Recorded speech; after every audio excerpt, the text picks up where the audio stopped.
Hello, Scorpio, Sun, Moon, Rising, and Venus signs. Kamusta kayo? Sana po ay nasa mabuti kayong kalagayan. Welcome back po sa Star Tarot. Kung bago kayo rito, welcome din kayo. Thank you for your support. I truly appreciate it. God bless you all, Scorpio.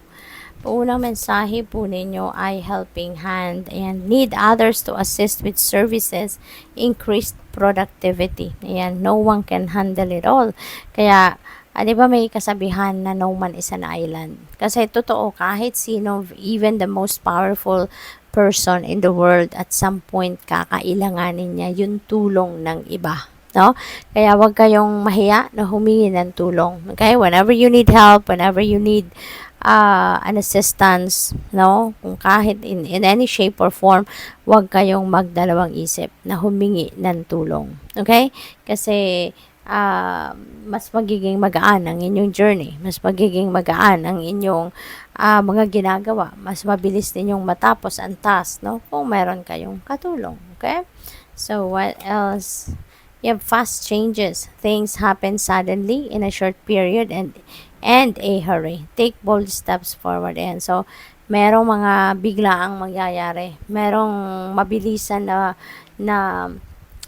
pag-unfold ng mga bagay-bagay dito, no? So, you need to be ready for anything. Okay? You need to be ready for anything. Kailangan lagi kayong handa physically, mentally, emotionally, and spiritually. Dapat lagi kayong handa sa kahit ano man pwedeng mangyari sa mundo, sa buhay natin. Okay? So, tignan natin kung ano pa ang ganap.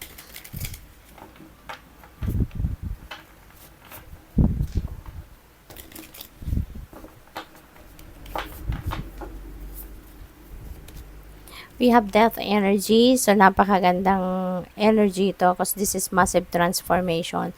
There are going to be some changes happening dito sa buhay ninyo. At this is the end of an era. No? This is the end of an era.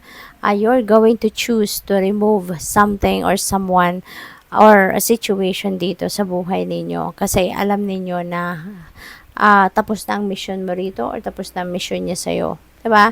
Ramdam mo yun na there's nothing there anymore, no, for the two of you or for both of you, yung ganon. Kaya magde-decision ka dito na iwanan na to, alisin na to sa buhay mo kasi parang nag-occupy na lang ito ng space, 'di ba, sa buhay mo, pero wala naman na talaga tong wala na tong halaga sa buhay ninyo at this time. Wala na tong parang wala na siyang purpose, no, sa buhay ninyo. Kaya you're going to remove that from your life kasi alam mo na there are newness, no? There is newness coming your way. Okay? At handa ka na magsimula ng bagong buhay. Handa ka na magsimula ng bagong yugto sa buhay ninyo.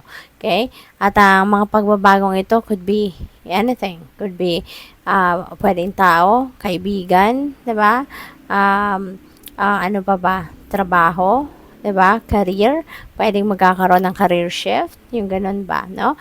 Kasi kung kunyari sa trabaho or career niyo, hindi na kayo nagpo-progress, wala nang advancement, wala nang room for growth, 'di ba? So alam mo there's nothing there anymore for you. Or wala ka na maiko-contribute pa doon. Kaya syempre, you wouldn't want to spend more time sa ganon na wala naman ang papupuntahan, di ba? Kaya maaaring ganon ang magiging sitwasyon ng iba sa inyo rito. You're going to put an end to something para makapagsimula kayo ng bago.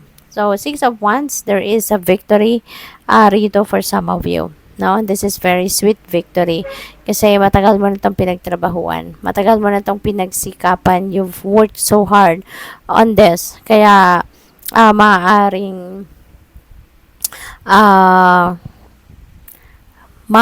sobrang saya dito ang mararamdaman ninyo, no, sa tagumpay na to. Possible din ang gagawin ninyo rito or baka ang iba sa inyo rito magkakaroon ng financial reward, no? Pwedeng magkakaroon kayo ng financial reward, magkakaroon kayo rito ng pwedeng pay raise, baka ma-offeran kayo ng mga additional benefits sa trabaho kung sa trabaho itong pagtatagumpayan ninyo rito, no? So, magiging sikat ka din. There are going to be a lot of attention, no, na maibibigay sa iyo ang mga tao sa paligid ninyo. You are well appreciated. The Hermit, maybe you are dealing with a Virgo, around this time, or a Virgo person is going to play significant role sa buhay ninyo at this time. So, pwedeng ganun. This is also about healing. No? This is about healing, solitude. And so, baka siguro dati na kayong pagod, dati na kayong hindi nagpapahinga, no? Lagi lang kayo nagtatrabaho, lagi kayo busy. Kaya, ngayon, inimbitahan kayo na why not, no?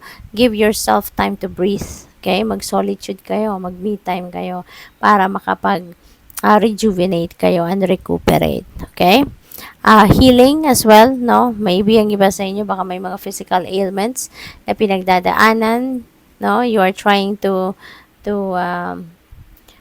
treat yourself, no? Maaaring ganon. Kaya, pwedeng physical ailment yung healing na to, no?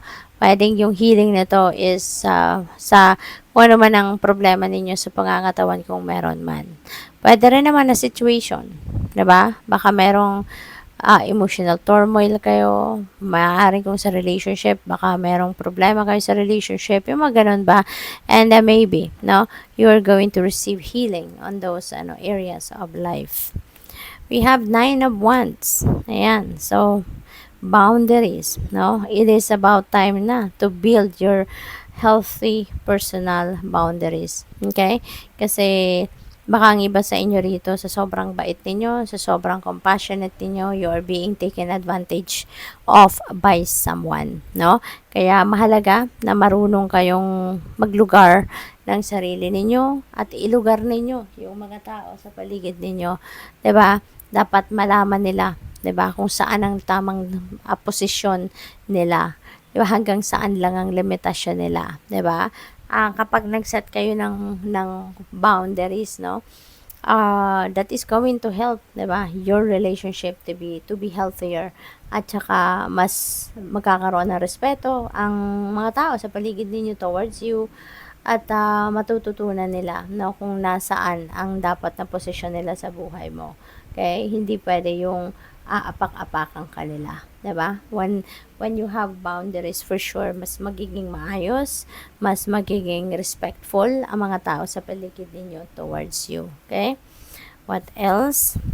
We have the High Priestess. Yan, High Priestess is about intuition. Okay? This is a reminder para sa'yo na pakinggan ninyo ang inyong intuition. Sundin ninyo kung ano ang bulong nito sa iyo. Okay? Kasi maaring naghihingi din kayo ng guidance, naghihingi kayo ng gabay, no? Sa universe. Kaya binibigyan kayo ng mga intuitive messages and intuitive nudges, no? Through your intuition. Kaya pakinggan ninyo ito, okay? Para matulungan kayo na mapunta kayo sa tamang daan. We have justice. Ayan, there is balance, no? Maaari, no, na maibabalik na yung balanse sa buhay ninyo sa ngayon, which is really good. Kasi, baka, sa dami ng ginagawa ninyo, maybe you're all over the place. 'Di ba? Maaring you're here and there, you're all over the place, marami kang ginagawa, marami kang pinagkakabalahan, no? Kaya parang aligaga siguro kayo. But now, this is good, no? Na ibabalik mo na sa sarili mo yung balanse para nang sa gayon, may saayos mo na ang lahat. 'Di ba? Mas magiging magandang pakiramdam, magaan, there will be peace, no? Sa dibdib ninyo, yung ganon. So, good luck. Thank you for watching. Love and light. Namaste.